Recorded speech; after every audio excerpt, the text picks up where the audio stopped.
န်ပြည်ပတင်ပို့မှုကိုဒီသီတင်းပတ်တွေအတွင်းမှာပြန်လည်တင်ပို့တော့မှာဖြစ်ပြီး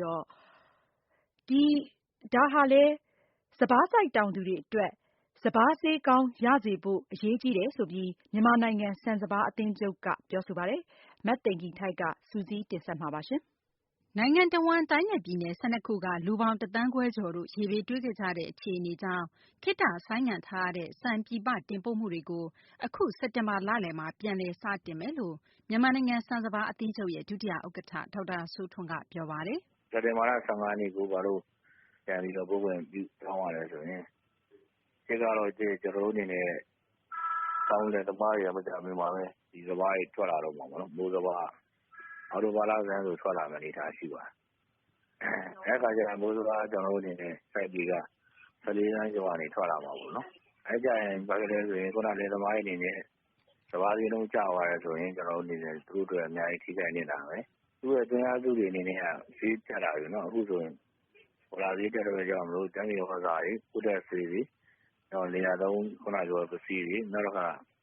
ဒီဇယ်စီအစားဆေးဈေးတက်လာတဲ့ကြောင့်မလို့စပါးဈေးကဆက်ကြမယ်ဆိုရင်ဒီသမားတွေအများကြီးထိခိုက်နေတယ်ဒါကြောင့်မို့ကျွန်တော်တို့အနေနဲ့လည်းပြီးတင်ပို့ဖို့အတွက်ခွင့်ပြုတာပေါ့နော်။တစ်ချိန်တည်းမှာပဲ2015-2016ဘဏ္ဍာရေးနှစ်အတွက်ဩဂုတ်လကုန်အထိ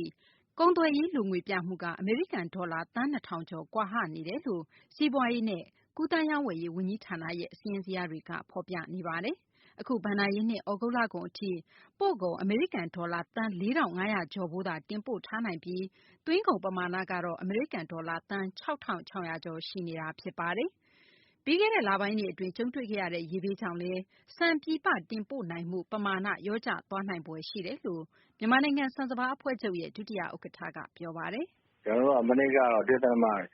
န်းတင်ပို့နိုင်ပြီးတော့ဒီနေ့ကို2 သန်းနီးပါးပို့နိုင်မယ်မှန်းတာပေါ့နော်။အခုကတော့ကျွန်တော်တို့မြင်တာတော့1 သန်း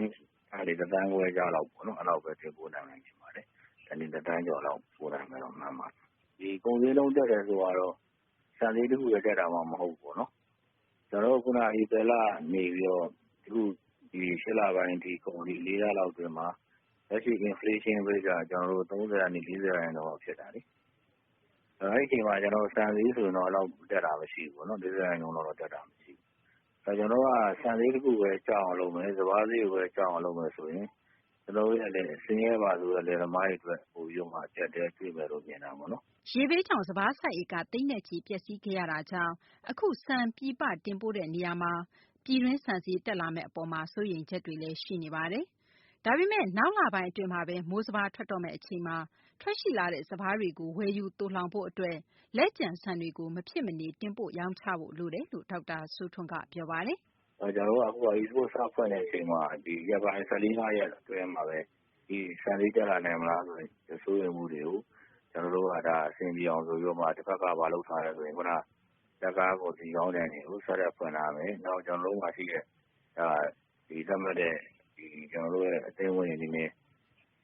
ဒီလေးလူတွေလူတန်းမဲ့လူတွေအတွက်ကိုထိုးစင်နဲ့ရောင်းချပေးတဲ့ဟာတွေဆက်လက်လုပ်ဆောင်သွားဖို့ရှိပါတယ်။ဆန်ဈေးနှုန်းဟာပြီးခဲ့တဲ့နှစ်ကဈေးနှုန်းနဲ့နှိုင်းယှဉ်ရင်ဒီနှစ်ဆန်ဈေးနှုန်းတက်နေပေမဲ့ငွေကြေးဖောင်းပွမှုနှုန်းကြောင့်ဒါဟာရှိသင့်တဲ့နှုန်းထားဖြစ်တယ်လို့လည်းဆန်စပါးအသင်းချုပ်ကထောက်ပြပါတယ်။ဒါပေမဲ့လာမယ့်အောက်တိုဘာလဆန်းပိုင်းမှာတနိုင်ငံလုံးကစပါးစိုက်ဧက14 သန်းတို့ကနေမိုးစပါးစတင်ထွက်ရှိလာမှာဖြစ်တဲ့အပြင်ရေဘေးအကူအညီအတွက်အထူးဆန်ရောင်းဆိုင်တွေဆက်ပြီးထားရှိမှာမို့ရိက္ခာလုံလောက်မှုနဲ့ဆန်ဈေးမတန်တဆတက်လာမယ့်အခြေအနေတွေကိုဆက်ပြီးထိန်းထားနိုင်မယ်လို့လည်းမြန်မာနိုင်ငံဆန်စပါးအသင်းချုပ်ကပြောဆိုထားပါတယ်ရှင်။